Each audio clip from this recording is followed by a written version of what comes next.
ನಮಸ್ಕಾರ ಸ್ನೇಹಿತರೆ, ಹನುಮ್ ಜ್ಯೋತಿ ಚಾನಲ್ಗೆ ಸ್ವಾಗತ. ಸ್ನೇಹಿತರೆ, ಈ ಬಾರಿ ಮಾರ್ಚ್ 3ನೇ ತಾರೀಕು ಹೋಳಿ ಹುಣ್ಣಿಮೆ ಬರ್ತಾ ಇದೆ. ಹಾಗೆ ಅದೇ ದಿವಸ ಚಂದ್ರಗ್ರಹಣ ಕೂಡ ಸಂಭವಿಸ್ತಾ ಇದೆ. ಆದ್ದರಿಂದ ಬಹಳಷ್ಟು ಜನರಲ್ಲಿ ಒಂದು ಗೊಂದಲ ಉಂಟಾಗಿದೆ. ಅಂದರೆ ಹೋಳಿ ಹುಣ್ಣಿಮೆಯ ದಿವಸ ವಿಶೇಷವಾಗಿ ಲಕ್ಷ್ಮೀ ಪೂಜೆಯನ್ನು ಮಾಡಲಾಗತ್ತೆ. ಆದರೆ ಈ ಬಾರಿ ಗ್ರಹಣ ಕೂಡ ಇರೋದರಿಂದ ಯಾವ ಒಂದು ಸಮಯದಲ್ಲಿ ಲಕ್ಷ್ಮೀ ಪೂಜೆಯನ್ನು ಮಾಡಬೇಕು ಅಥವಾ ಪೂಜೆಯನ್ನು ಮಾಡಬಾರ್ದಾ, ಸೂತಕಾಚರಣೆಯನ್ನು ಮಾಡಬೇಕಾ ಅನ್ನೋ ಒಂದು ಗೊಂದಲ ಇದೆ. ಇವತ್ತಿನ ಈ ವಿಡಿಯೋದಲ್ಲಿ ಅದಕ್ಕೆ ಉತ್ತರವನ್ನು ಕೊಡ್ತಾ ಇದ್ದೀನಿ. ಈ ಹೋಳಿ ಹುಣ್ಣಿಮೆಯ ತಿಥಿ ಪ್ರಾರಂಭ ಆಗ್ತಾ ಇರುವಂಥದ್ದು ಮಾರ್ಚ್ 2ನೇ ತಾರೀಕು ಸಂಜೆ 5:55. ಇನ್ನು ಮುಕ್ತಾಯ ಆಗ್ತಾ ಇರುವಂಥದ್ದು ಮಾರ್ಚ್ 3ನೇ ತಾರೀಕು ಸಂಜೆ 5:07. ಈ ಹೋಳಿ ಹುಣ್ಣಿಮೆ ಅಂತ ಹೇಳಿದ್ರೆ, ಹೋಳಿ ಅಂದರೆ ಇದು ಬಣ್ಣಗಳ ಹಬ್ಬ. ಇದು ಬಣ್ಣಗಳ ಹಬ್ಬ ಆಗಿರೋದ್ರಿಂದ ಮನಸ್ಸಿಗೆ ಒಂದು ಮುದವನ್ನು ನೀಡುವಂಥ ಹಬ್ಬ. ಆದ್ದರಿಂದ ಈ ಹಬ್ಬವನ್ನು ಆಚರಣೆ ಮಾಡಬೇಕಾ ಅಂತ ಹೇಳಿದ್ರೆ ಖಂಡಿತ ಮಾಡಬಹುದು.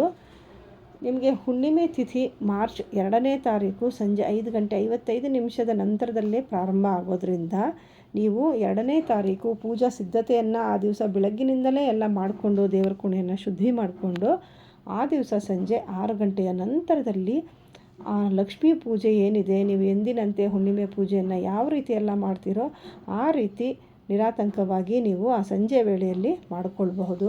ಲಕ್ಷ್ಮೀ ಪೂಜೆಯನ್ನು ಯಾವತ್ತೂ ಕೂಡ ಸಂಜೆ ವೇಳೆ ಮಾಡೋದು ತುಂಬಾ ಶುಭ ಅಂತ ಹೇಳ್ತಾರೆ. ಆದ್ದರಿಂದ ನೀವು 2ನೇ ತಾರೀಕು ಸಂಜೆ 6 ಗಂಟೆ ನಂತರದಲ್ಲಿ ಆ ಒಂದು ಮಹಾಲಕ್ಷ್ಮಿ ಪೂಜೆಯನ್ನು ಖಂಡಿತ ಮಾಡಿಕೊಳ್ಬಹುದು. ಹಾಗೆ ಆ ದಿವಸ ನಿಮಗೆ ಮಾಡಲಿಕ್ಕೆ ಸಾಧ್ಯ ಆಗದೇ ಇದ್ದವರು ಮಾರ್ಚ್ 3ನೇ ತಾರೀಕು ಬೆಳಗಿನ ಒಂದು ಸಮಯದಲ್ಲಿ ಬ್ರಾಹ್ಮಿ ಮುಹೂರ್ತ ಆಗಿರಬಹುದು ಅಥವಾ ಅದರ ನಂತರದಲ್ಲೇ ಆಗಿರಬಹುದು, ನೀವು ಖಂಡಿತ ಈ ಒಂದು ಲಕ್ಷ್ಮೀ ಪೂಜೆಯನ್ನು ಆಚರಣೆ ಮಾಡಿ ಹೋಳಿಯನ್ನು ಆಚರಣೆ ಮಾಡಬಹುದು. ಇನ್ನು ಈ ಬಣ್ಣಗಳ ಹಬ್ಬ ಅಂದರೆ ಹೋಳಿ ಬಣ್ಣಗಳನ್ನು ಹಾಕ್ಕೊಂಡು ಹೋಳಿಯನ್ನು ಆಚರಣೆ ಮಾಡುವಂಥದ್ದು ಏನಿದೆ ಅದನ್ನು 4ನೇ ತಾರೀಕು ಆಚರಣೆ ಮಾಡಬೇಕಾಗತ್ತೆ. ಇನ್ನು 3ನೇ ತಾರೀಕು ಮಧ್ಯಾಹ್ನ 3:17 ನಂತರದಲ್ಲಿ ಈ ಒಂದು ಕೇತುಗ್ರಸ್ತ ಚಂದ್ರಗ್ರಹಣ ಪ್ರಾರಂಭ ಆಗುತ್ತೆ. ಇದು ಮುಕ್ತಾಯ ಆಗುವಂಥದ್ದು ಸಂಜೆ 6:47.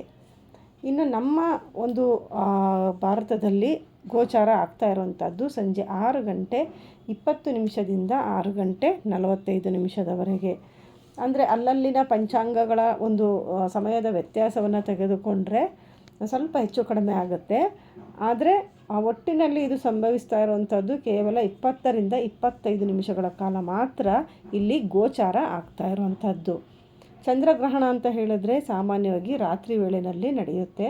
ಆದರೆ ಇದು ಹಗಲಿನ ವೇಳೆ ಬಂದಿರೋದ್ರಿಂದ ಇದು ಪೂರ್ಣ ಚಂದ್ರಗ್ರಹಣ ಅಲ್ಲ, ಸ್ವಲ್ಪ ಮಟ್ಟಿಗೆ ಮಾತ್ರ ಗೋಚಾರ ಆಗ್ತಾ ಇರುವಂಥದ್ದು. ಆದ್ದರಿಂದ ಆ ಗ್ರಹಣದ ಸೂತಕಾಚರಣೆ ಏನಿದೆ ಅದು ಆ ಒಂದು ಸಮಯದಲ್ಲಿ ಮಾತ್ರ ಆಚರಣೆಯನ್ನು ಮಾಡಿಕೊಂಡ್ರೆ ಸಾಕಾಗುತ್ತೆ.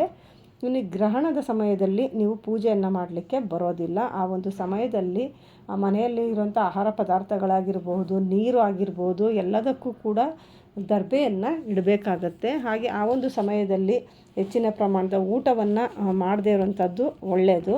ಇನ್ನು ಗ್ರಹಣದ ಸಮಯದಲ್ಲಿ ವಿಶೇಷವಾಗಿ ನೀವು ಪೂಜೆಯನ್ನು ಮಾಡಲಿಕ್ಕೆ ಬರೋದಿಲ್ಲ, ಆದರೆ ಮಂತ್ರಗಳನ್ನು ಜಪ ಮಾಡುವಂಥದ್ದು, ಪಾರಾಯಣ ಮಾಡುವಂಥದ್ದು, ಪಠಣ ಮಾಡುವಂಥದ್ದು ಮಾಡೋದ್ರಿಂದ ಬಹಳನೇ ಒಳ್ಳೆಯದು.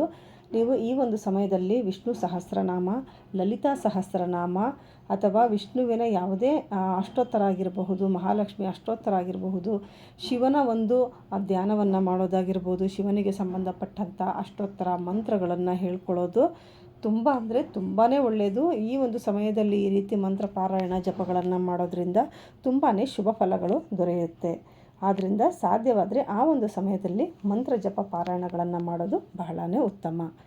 ಇನ್ನು ಗರ್ಭಿಣಿಯರು ಈ ಒಂದು ಸಮಯದಲ್ಲಿ ಆದಷ್ಟು ಮನೆಯಿಂದ ಹೊರಗಡೆ ಬರದೆ ಆ ಮನೆಯಲ್ಲೇ ಈ ರೀತಿಯಾಗಿ ಮಂತ್ರ ಜಪಗಳನ್ನು ಮಾಡಿಕೊಂಡು ಕುಳಿತುಕೊಳ್ಳೋದು ತುಂಬಾ ಒಳ್ಳೆಯದು. ಆ ಒಂದು ಸಮಯದಲ್ಲಿ ಗರ್ಭಿಣಿಯರು ನಿದ್ರಿಸದೇ ಇರೋದು ತುಂಬಾ ಉತ್ತಮ.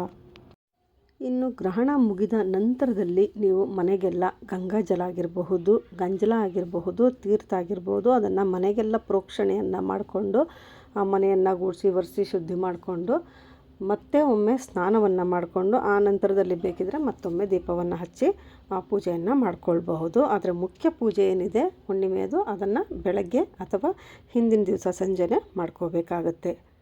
ನೋಡಿದ್ರಲ್ಲ ಸ್ನೇಹಿತರೆ, ಇವತ್ತಿನ ಈ ವಿಡಿಯೋದಲ್ಲಿ ಹುಣ್ಣಿಮೆ ಪೂಜೆಯನ್ನು ಯಾವ ಸಮಯದಲ್ಲಿ ಯಾವ ರೀತಿ ಮಾಡಬೇಕು, ಹಾಗೆ ಯಾವೆಲ್ಲ ಕ್ರಮಗಳನ್ನು ಕೈಗೊಳ್ಳಬೇಕು ಎಲ್ಲವನ್ನು ಕೂಡ ಸರಳವಾಗಿ ತಿಳಿಸ್ಕೊಟ್ಟಿದ್ದೀನಿ. ಇವತ್ತಿನ ಈ ವಿಡಿಯೋ ಇಷ್ಟ ಆಗಿದರೆ ಲೈಕ್ ಮಾಡಿ, ಬೇರೆಯವ್ರಿಗೂ ಕೂಡ ಶೇರ್ ಮಾಡಿ. ಸಬ್ಸ್ಕ್ರೈಬ್ ಮಾಡದೆ ನಮ್ಮ ಚಾನೆಲ್ ನೋಡ್ತಾ ಇದ್ದರೆ ಈಗಲೇ ಸಬ್ಸ್ಕ್ರೈಬ್ ಮಾಡ್ಕೊಳ್ಳಿ. ನಿಮ್ಮ ಅನಿಸಿಕೆಗಳನ್ನು ಕಮೆಂಟ್ ಮುಖಾಂತರ ತಿಳಿಸಿ. ಮತ್ತೊಂದು ಹೊಸ ವಿಡಿಯೋ ಜೊತೆ ಮತ್ತೆ ಭೇಟಿ ಮಾಡೋಣ. ಅಲ್ಲಿವರೆಗೂ ನಮಸ್ಕಾರ. ಸರ್ವೇ ಜನ ಸುಖಿನೋ ಭವಂತು.